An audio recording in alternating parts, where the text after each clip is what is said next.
வணக்கம். ஆஸ்ட்ரோவேலின் நல்ல நேரம் நிகழ்ச்சியின் சார்பாக அத்துணை சப்ஸ்கிரைபர்களையும் எல்லா அன்பு உள்ளங்களையும் எனது நண்பர்களையும் வருக வருக என வரவேற்பதில் பெருமகிழ்ச்சி கொள்கிறேன். வக்ரதுண்ட மகாகாய சூரியகோடி சமப்பிரபக அவிக்னம் குருமே தேவ சர்வகாரியேஷு சர்வதா. தென்னாட்டுடைய சிவனே போற்றி, என் நாட்டவர்க்கும் இறைவா போற்றி. அன்பர்களே, நண்பர்களே, இன்னைக்கு நம்ம பார்க்க போகிற இந்த தலைப்பு என்பது உண்மையிலேயே ஒரு வித்தியாசமான ஒரு தலைப்பு. நம்ம பேச போகிற ராசி என்பது விருச்சிக ராசி. இந்த கள்ளச்சாராயத்தினால் மரணம் அடைந்த 49 பேர், இன்னும் மரண எண்ணிக்கை கூடிக்கொண்டே இருக்கிறது. 90க்கும் மேற்பட்டவர்கள் ரொம்ப கவலைக்கிடமாக இருக்கின்ற இந்த சூழ்நிலையில் உயிரிழந்தவர்களுக்கு இறைவன் ஆத்ம சாந்தி கொடுக்க வேண்டும் அப்படின்னு வேண்டி கேட்டுக்கிட்டாலும் கூட, இந்த சாராயம் என்பது யாருக்கு ஆதாயம்? இதுதான் தலைப்பு. விருச்சிகம், இது ஏன் விருச்சிகத்துக்கு பற்றி பேசுகிறோம், அதுக்குள்ளே நம்ம கண்டிப்பாக அலசி ஆராய்வோம். போதையினால் மாறிய பாதை. காலபுருஷனின் 8ஆம் வீடு விருச்சிக ராசி. இந்த மறைவு ஸ்தானத்திற்கு போதை வஸ்துக்கும் நிறைய சம்பந்தம் இருக்கு. மனோகாரகனான சந்திர பகவான் நீச்சம் பெறுகின்ற இந்த வீட்டிலே செவ்வாய் பகவானுடைய வீடு, மறைவு ஸ்தானம். ராகு விருச்சிக ராசி நேயர்களுடைய பிறப்பு ஜாதகத்தில் கொஞ்சம் நலிவடைந்த கெட்டுப்போன விதத்தில் சுபகிரக தொடர்பு இல்லாமல் பாவகிரக தொடர்போடு இருக்கும் பொழுது அந்த மாதிரியான அனைத்து விருச்சிக ராசி நேயர்களுக்கும் போதை சம்பந்தப்பட்ட பழக்கங்கள் ஏற்படுவது என்பது இயல்பு. அதை தவிர்க்கவே முடியாது. தெரிஞ்சோ தெரியாமலோ இந்த போதை பழக்கமானது மெதுவாக வந்து அப்படியே உட்கார்ற மாதிரி உட்கார்ந்து நம்மளையே வந்து ஆட்சி செய்யும். ஒரு நாள் பழக்கம் என்றால் உயிரை குடிக்கும் அப்படின்னு சொல்லி ஒரு பாடல் வரிகள் உண்டு. அந்த மாதிரியான இந்த போதை பழக்கம் ஆரம்பிக்கும் போது இது ஒரு நாள் தானே, இன்னைக்கு சாப்பிட்டா என்ன அப்படின்னு தொடங்குவது. இன்னைக்கு நடக்கக்கூடிய மரணங்களில் நம்ம அரசியல் பேசக்கூடிய தருணம் இல்லை, நம்ம அரசியலில் பேச விரும்பலை.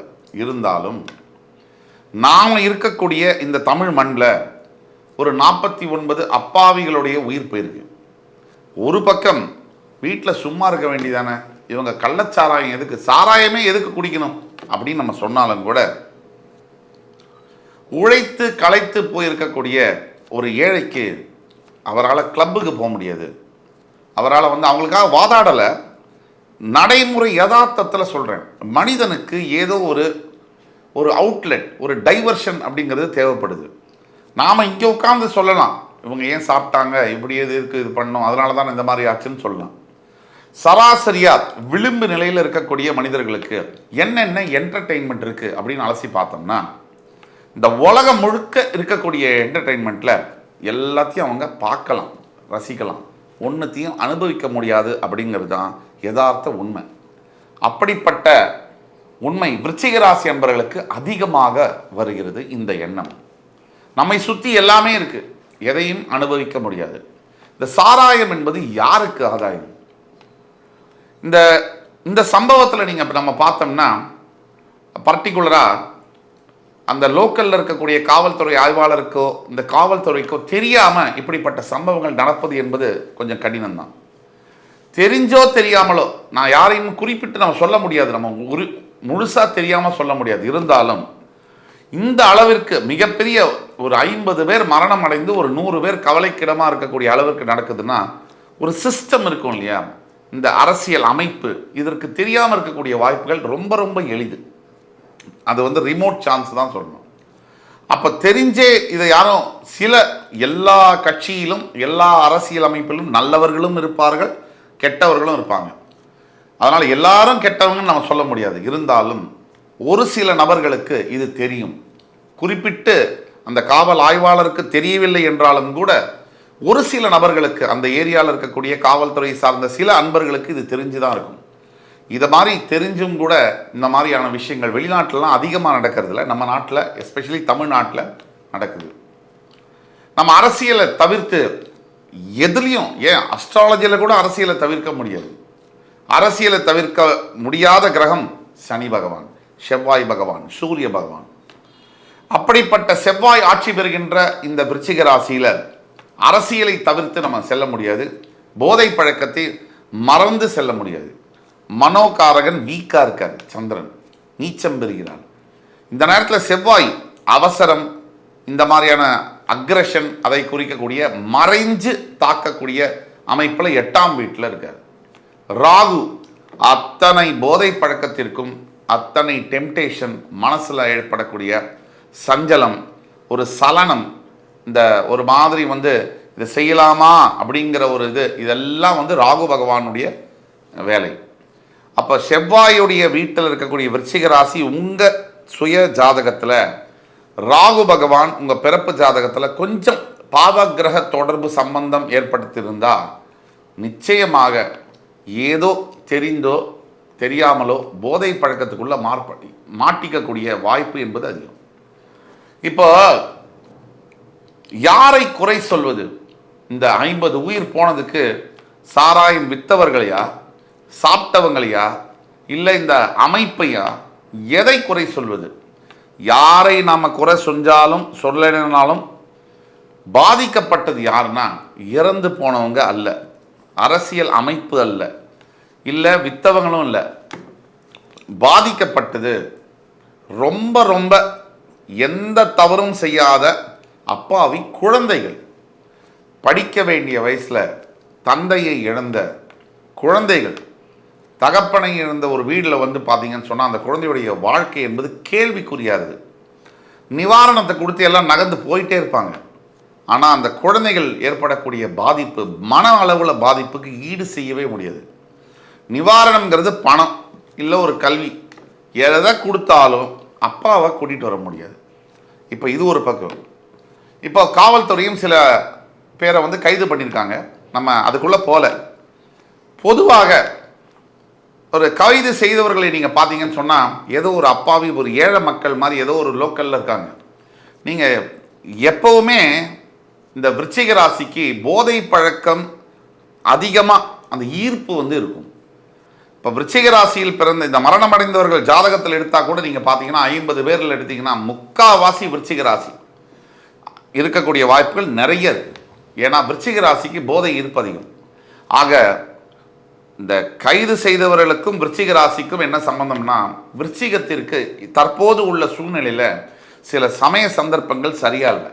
அதனால நம்ம இதை பேச வேண்டிய கட்டாயத்துக்கு ஆளாகும். அப்போ மிச்சம் இருக்கக்கூடிய அனைத்து கோடான கோடி விருச்சிக ராசி அன்பர்களும் ரொம்ப ஜாகிரதையாக இருக்கணும். நீங்கள் போதைப் பொருளுக்கு பழக்கமானவரா, ரொம்ப ரொம்ப ரொம்ப ரொம்ப கேர்ஃபுல்லாக இருக்கணும். அதை உடனடியாக கைவிட வேண்டும். அதே மாதிரி இது புதுசு இல்லை. ஒரு இப்படிப்பட்ட பத்திரிகைகள்லாம் வரக்கூடிய பெரிய கேஸ் அப்படின்னா ஒரு காவல்துறையில் உண்மையான குற்றவாளிகளையும் கைது பண்ணுறது உண்டு. சில சமயம் தவறி போய் மாறுதலான குற்றவாளியும் கைது பண்ணுறது உண்டு. எது எப்படி செய்தாலும் கூட ஒரிஜினலாக என்ன பிரச்சனை அப்படின்னா, இதற்கு பின்னாடி ஒரிஜினலாக இருக்கக்கூடிய ஒரு பெரிய ஒரு ஆளோட துணை இல்லாமல் இந்த காவல்துறை இந்த கள்ளச்சாராய வியாபாரம் நடக்க வாய்ப்பே இல்லை. ஒரு மிகப்பெரிய புள்ளியுடைய ஒரு பேக்கப் இல்லாமல் எப்படி சார் நடக்கும்? ஒரு யாராவது ஒருத்தர் ஒரு பேக்ரவுண்ட் இருக்கணும். ஏழை மக்கள் ரோட்டில் போகிறவங்க எப்படி இவ்வளோ பெரிய அளவுக்கு ஒரு கள்ளச்சாராயம் காய்ச்ச முடியும்?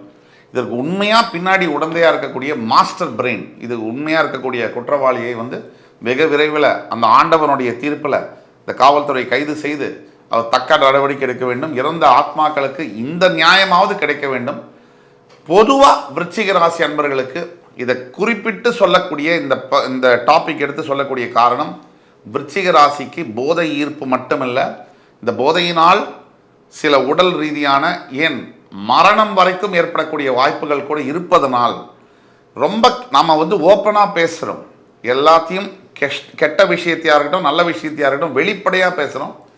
ஆக இந்த பிரச்சனை உங்களுக்கு வரக்கூடாது அப்படிங்கிற ஆதங்கத்தில் பேசுகிறோம். ஆனால் இந்த பிரச்சனையை தாண்டுவது, உங்களுக்கு போதை பழக்கம் விருச்சிக ராசி என்பவர்களுக்கு இருக்குது அப்படின்னா அதை தாண்டுவதுன்னா நீங்கள் இறைவனை நினைத்து தியானம் செய்கிறது தான் உங்களுக்கு ஒரே ஒரு மெடிடேஷன் மாதிரி ஒரு விஷயம் கிடையவே கிடையாது.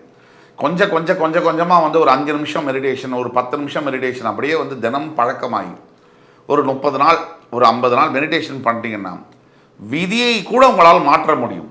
உங்களுடைய சுய ஜாதகத்தில் அப்படிப்பட்ட அமைப்பு இருந்தால் கூட அதையும் கூட உங்களால் மாற்ற முடியும் அப்படிங்கிறத தெள்ளத் தெளிவாக கூறிக்கொண்டு, பரிகாரம் என்கின்ற முறையில் முருகப்பெருமானை நீங்கள் தொடர்ந்து வணங்க வேண்டும். உங்களுடைய ராசிக்கு அதிபதி செவ்வாய் முருகனை குறிப்பதாகும். அதனால் முருகப்பெருமானை வணங்கி திருச்செந்தூர் சென்று வரும்பொழுது போதை பழக்கத்திலிருந்து நீங்கள் வெளியே வரதுக்கு உண்டான வாய்ப்பு தன்னால் நடக்கும். அதே மாதிரி ஆண்டவனுடைய அருளும் உங்கள் குடும்பத்திற்கு கிடைக்கும்.